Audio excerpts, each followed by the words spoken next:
Hey ladies and gents, it's Zem back with the Object 277, the new Russian Tier 10 Heavy. Like we fucking need more of these. Alright, so, it's going to be short and sweet tonight because I'm going on vacation for the next week, so don't expect any videos until at least Sunday of next week sometime. I'm headed to the North Shore of Lake Superior and then into Canada. So, I will not, like I said, I will not be posting videos. So, we're going to do a short and quick Object 277. This is the one that's right now, currently after the T10 in the tech tree. If you're not familiar with it, we got the T10 because it splits at the IS-3, goes to the T10, and now to the Object 277. What can I say about this? Now, if you're familiar with the IS, I'm assuming everybody's familiar with the IS-3 and the T10, even the IS. These tanks are typically known for being somewhat mobile and a pretty good hard-hitting gun. Same with the IS-3, very mobile, good hard-hitting 440 damage gun. T10, same thing, very mobile, good hard-hitting gun. Object 277, same thing. This is probably one of my... I love the T10 at Tier 9, and this is going to be essentially a Tier 10 T10. Good mobility, nice gun, hits hard, with decent gun handling. Yeah. So what is this tank? Well, you know, in the 50s, the Russians were kicking out fucking tanks left and right, developing new tanks all the time. 1957, they started the development of this tank using some of the things they learned with the development of the T10 and the IS-7. They incorporated into this tank. 1958, they built two of these tanks. Now it's kind of a questionable. One of the tank, I believe, was just the hull and turret for testing of how it handled obviously getting shot at, and the other one actually was one that had an engine and ran. So those were the two that were built in 1958. Tested in 59 all the way up to the summer of 1960. Found that it did, with the lack of components that were being developed for it, it kind of ended. It wasn't a bad tank. Had good mobility and stuff like that, but it just, there was so much going on, so many different designs of tanks flying around. I think this one kind of went to the back shelf, history-wise at least. So two tanks built, tested for at least 2 years, and they eventually just settled on, I believe Object 770 was the preferred tank of this bunch, which is essentially, I believe, an upgraded T10. So that's the history of this tank. Well, what do we get in game? So far, I got the one game for you. I literally just jumped in here doing some of the warplane stuff. So I jumped in here and did one quick game in the T10. I keep saying T10.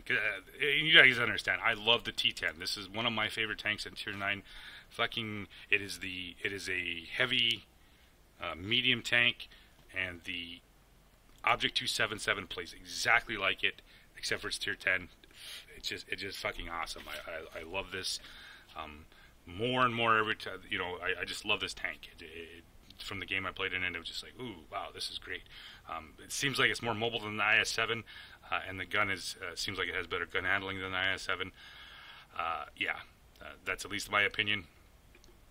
But then again, I played 60,000 battles and a lot of German and lots of Russian tanks. This is by far my favorite one so far. I mean, my T10 is my favorite one, but this one is definitely going to be close. So what do we have? We have 490 average damage. I wish we had this fucking bullshit garage out of here. Can't really see nothing real well. Big, long, super long gun, if you can see over here. Add next to Buffin to your crew, whatever that's supposed to be, or who that is. I'm not a soccer fan. So, back to the 490 average damage. So yes, it hits harder than the T10. 265 average pen, very nice. 5.73 rate of fire, 10.46 reload time, 28.8 for the turret traverse speed, -5 degrees, 5.5 degrees, and 15.5 for the gun depression. 2.53 aim time, 0.36 dispersion, and 2,810 average damage per minute. Now with the T10, it's got a little bit better gun handling, but this one does have a little bit better, at least for average damage per minute, a little bit better. So if you're comfortable with the T10, you're going to love this one. 2,200 hit points, 140 on the front hull armor, blah, and 112 on the side, and a 50 in the rear. Same way with the turret. Hull down beast, 290. Well-shaped frontal turret. Yeah, you're going to bounce everything if anybody's going to be shooting here. 224 on the side, even better yet, considering how well armored it is. This is not going to be something that's you're going to get a lot of crazy ricochets off the side. And 80 on the rear. Mobility-wise, here's where she's really nice. 50, almost 60 tons load limit, 950 engine, 950 horsepower for the engine power, and 17.03 for the specific power. So that gives you a 55 km/h top speed with 15 in the reverse. Very nice. 38.1 traverse speed, also very nice. Very mobile. Like I said, I keep comparing this to a medium tank. Yeah, this can run with the mediums. I mean, yeah, if you've ever played the T10, it's right there with the mediums. It's not quite as fast, but it's pretty damn close. Concealment, you know, whatever, it's a heavy tank, you don't really expect. And of 416 for my view range, and that's, of course, this is my old IS-3 crew, so I do have a few things added on to that. I went with the large caliber tank rammer, vertical stabilizer Mark II, and, of course, vents with this. Yeah, we'll see that out. The vert stabs seems to be working out pretty well. We'll see if we stick with that, or I might try some of my typical coated optics stuff. I like to have view range. It's just my thing. I'm not always a big fan of not being able to see what I'm shooting at. So, but I'll bring up the gameplay for you guys. So far, this is I'm going to give this a 2 thumbs up tank. If you like the play style of the T10, the IS-3, the fairly quick heavies on the Russian side, if you don't like those play styles, you're not going to like this tank. I like that play style. 1 up if you don't like the play style. 2 thumbs up if you do like the play style. I mean, obviously it's not it's not OP or none of that kind of crap, but it does have a certain kind of play style that if you really like the faster tanks, this will definitely fit your play style, because it gets places in a hurry, it flexes well, and it has a better than average. You know, it doesn't hit quite as hard as the IS-7. With a little bit quicker reload and stuff, and that real nice 265 pen is what it was. Yeah, 265 pen with, and then of course the heat round, we're looking at 340 average penetration. So yeah, some wicked heat round on that thing too. So I'm going to bring up the gameplay for you guys, and you guys can check out this new Tier 10 Russian Heavy. Alright guys, back with the gameplay, and I just about shit myself when I saw this. I was like, what the fuck? Okay, we have 3 real tanks, the rest are TDs, and fucking artillery. Honestly, this is like this is like, reminds me back in the day when we played nothing but artillery. You know, you saw matches like this where it was all artillery and there was like 3 tanks that weren't. But apparently the new, I don't know if there's something going on. Anybody know why there is 10 TDs on each side? I don't. However, this does mean that we're going to have to play this a little bit a little bit safer here. So now, like I said, with the speed of this thing, look how well it moved up the hill. Power to ton ratio is pretty nice, and we're on the move here. I got an AMX 13105 in front of me. They have an AMX 13105. So it's a pretty nice matchup straight across here. We got the T62, and yeah. So we're going to move on over here. So he's picked up the IS-7s off the bat, and wrecked FE-215, I believe. FE-215B-183 decides, nah, I'm not even going to hit you. I'm just going to hit the shit next to you, and then we're going to fuck up everything. So they got a Leopard here. He's moved up. I'm kind of in a not bestest position here. I do have a Rock here, but there's a GC and a T92, and they don't really give a fuck about that kind of stuff. So I waited. Nothing showed up over there, so now I'm going to be back over here dealing with this FE-215B, who is kind enough for me to stay perfectly still. He does finally spot me, but I'll put a nice shell into him for 495. And this game's going to be long and drawn out, and it doesn't seem like I'll be doing a whole lot right off the bat here, but with this much TDs sitting around, in camouflage positions. It's not a wise thing to push because you never know what's going to blap you for minimum 750, and if it's anything else, we're talking over 1,000 with the rest of them. So the GC starts off right away. I'm just trying to light this ridge here. I'm trying to make sure this Leopard 1 doesn't get in behind me and start giving me some side shots or peppering me here. So I'm just going to look here and see if he's going to pop back out. Sometimes them players get a little bit pokey. And nothing. So I'm gonna bounce on up here and see what we can find. Trying to keep things spot. I do have a GC and a GW with me, so I'm gonna let them do the work instead of the other way around. So IS-7 takes one to the shorts. He's stunned. He doesn't seem to have a repair kit, or he doesn't care, or he's not worried. I got the FV 4005 next to me, so we're just going to see what we can do here. I'm going to pop up here and see if I can pick up anything. Picked up the FV 183, and yeah, the IS-7, he's looking here. We pick up the Leopard 1 behind us. I get stunned, so yeah, we're going to see what happens. FV 4005, he's not sitting in a great position. He gets pushed, leaving the IS-7 to get a pretty good shot into him here. So I'm going to come on down here and see if I can get a shot. There we are. So into his front idler. Apparently it did not go into the idler, and it went high, so I did not finish him off. So he gets stunned again, and thank goodness the artillery's kind of paying attention here. They're going to drop some shells on here and finish his ass off. Leopard 1 kind of pokes around. Ooh. He decides to go pokey, and honestly, if I would have had a little better shot on him, I think I probably would have hit him. He ducked behind a little bit quicker, but he was kind enough to let me rack up a little bit of assisted damage. Yeah, the GC says, nah, we got this. So, we're sitting at 2-3 right now, and we got a E3, E4 to 62A push. I would really like to be someplace else than right here. This is not exactly the best place, but since we have nobody hanging out right here, FV183 misses me, and nope, can't quite get the shot on him. I thought he was going to stick around the other side, but he's a sneaky devil, and he comes back this side. So he's got kind of that pokey thing going on. So you know what? We're just going to back off right here. We're going to make sure our silhouette's small enough that when I do back up, he's going to have a real slim shot at me. So we're just going to wait here. Patience is a virtue, especially in tanks.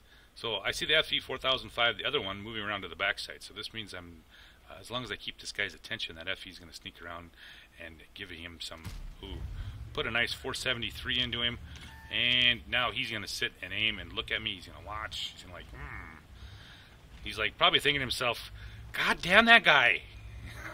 He sat there for 36 seconds aiming at the same spot. That's all right, buddy.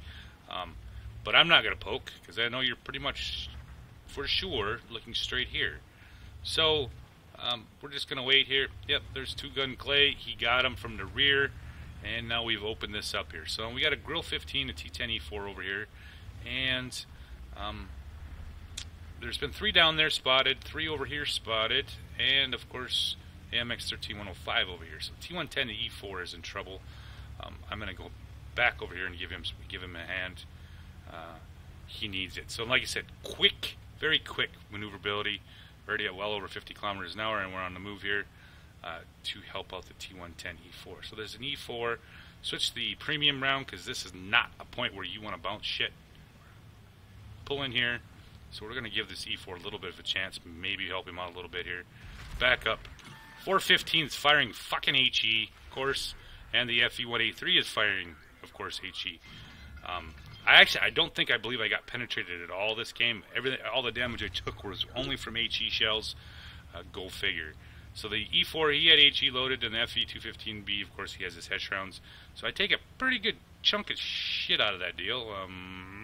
Almost, 1,200 damage from just HE. Go figure. So we're going to back out of that. T10E4, FV215B, and the AMX, of course, are pushing up. This is about the time I do notice I do have some incoming help. The Jagdpanzer U100 and the Object 268 are moving this way. However, I'm not in a position to take this many tanks on, so I'm going to look for some cover here. We're going to back up here and see what happens. Now, oh, there's AMX 1390, and he's just, yep. But this is not a good place to be, one, because of the sheer amount of T92 bullshit, and GC because they can pull that kind of stuff. So I get my ammo racked again from, oh no, I'm sorry, that was the ammo rack from last time. I'm just stunned to shit. So I'm still waiting for my ammo rack to get repaired. I got almost 500 hit points, and we're sitting at 6-7 right now. But they don't have any more tanks left. Yay for Zem, he's still alive. I usually don't have a whole lot of HP by this point, but hey, we're going to do what we can. So, fix my repair, and now I got the AMX 13105. He's getting pokey here. I said I backed up enough here. Hopefully that the T92 is not going to be able to lob a shell over on me anymore. The 268 picks up the T10E4, and now I'm just sitting here with the FV184. Now this is what's funny to watch right here. So now watch the 268 and the Jagdpanzer U100. They are moving up hardcore here, moving on the move, and we're going to watch. Well, there's one for 97, and the other one, and the other one, and the other one. Come on, where's the shell? 56. Wow. Fuck me. 462, the AMX-13 gets nailed. He's on the run. They finish off the FV-215B. So it's looking a little bit better here. So I'm sitting at about 1460 with about 2100 spotted. And I'm not that dumb. I'm not going to go around the corner and find out where the AMX-1390 went to. That's not a really great position to push. So off we go, and we're going to approach this from a different angle. One, like I said, it's not the best thing to go around that corner with the AMX-1390 over there, and who knows what TDs. So far, like I said, I love this. Absolutely love this tank. This is a medium with heavy armor, or better than armor than you would have in a medium tank. Yeah, and hits so much harder than, you know. Yeah, you could play that medium role if you really have to. So I'm going to pull back around here, and we're going to start looking for some stuff to shoot at here. I got support. I'm not going to worry about getting run over here. Especially when they pick up the Jagdpanzer U100 going up the hill. And we're going to pull in behind here. See if we can pick him up. Oh, snap right where I want it to shoot. Gets a nice 511 damage roll. He's out of the way. Let's see if the 3 TDs over there can pick him up. Artillery nails him. And yeah, let's see here. Almost looking maybe we can pull this off. Okay, FV4005 picks up the Jagdpanzer E100, and we're going to go see what we can find over here. So around the corner we come. We're going to go sneaky up here to the top of the hill. Start looking around here. So we obviously know there's AMX 1390, the 105 is over here somewhere, and there's a possibility who else knows what the hell else is over here. So around the corner we come. Oh, we pick up the Conch GC. Life is good to Zem, and oh, we roll a nice 530, finish him off.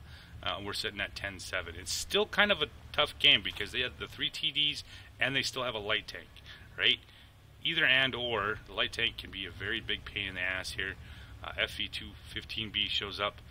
We're going to see if we can back up here and see if we can help out the AMX-13105. However, that didn't work out, and of course I get spotted. And this is where it kind of gets a little dodgy. I have a general idea where he's at. He's up over here on this top of this hill over here, because that's where the TDs all like to sit nowadays. So, honestly, it really does look like a Russian medium to a certain degree. Just a little bit longer and bigger gun. So, we're going to get on the move here.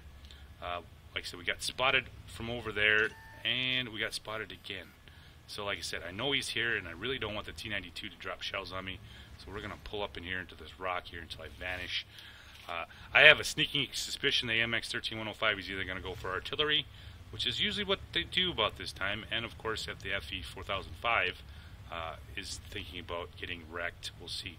So on we go, and of course that's when I get spotted by the Object 268 here, and he bounces one off the side of my turret. Yes, very well armored here. So I need to be moving here. I don't want to get nailed by the T92, and that's about the time I sort of noticed the MX-13 105 is making the run on the FV 4005. So speed, maneuverability, we're on the move. We're going to go help this fella out and keep him alive, because the game is tight. There's 3 minutes left, and we're sitting 12-8. So away we go, and he's just kind of hanging out here. So we're going to see what we can find here. There we find the MX-13 coming through here. Boom, rolling nice 543. Finish him off. Save the FV 4005 and fucking the hero, right? There's a hero's medal somewhere for being a badass Russian heavy tank player. 268 is picked up by the Jagdpanzer U100. See here if we can pick up a shell on him. Ooh, where are you at, 268? Put one shell into him for 557. Nice roll on that one. He is kind of somewhat maybe still trying to figure out what he's doing. So put another shell into him. Put another shell into him. And he's sitting, I do believe, yeah, he's still sitting up on top of the hill. And this is kind of one of those deals where it's not an easy thing to push into. One, because he probably has better spotting range than I do. And, of course, he has camouflage. So I'm not really going to attempt to get pushy with that. All right, so we're on the run here. We're sitting at 2. Oh, there's he is. Pick it up for a nice 324 damage and a kill. Sitting about this, shy of 4,000 damage and 2,139 assisted. And we have one more player left to kill, which is the T92, which I owe him earlier from, yeah. See here, pick up the T92. Oh, there we are. Amen, amen, amen. He's waiting for the T4 to show up. No, we finish him off. So, thanks for watching, guys. I will be back on Sunday after the vacation. I hope you guys enjoyed the 277 game. I really like this tank, and it's going to be a lot of fun.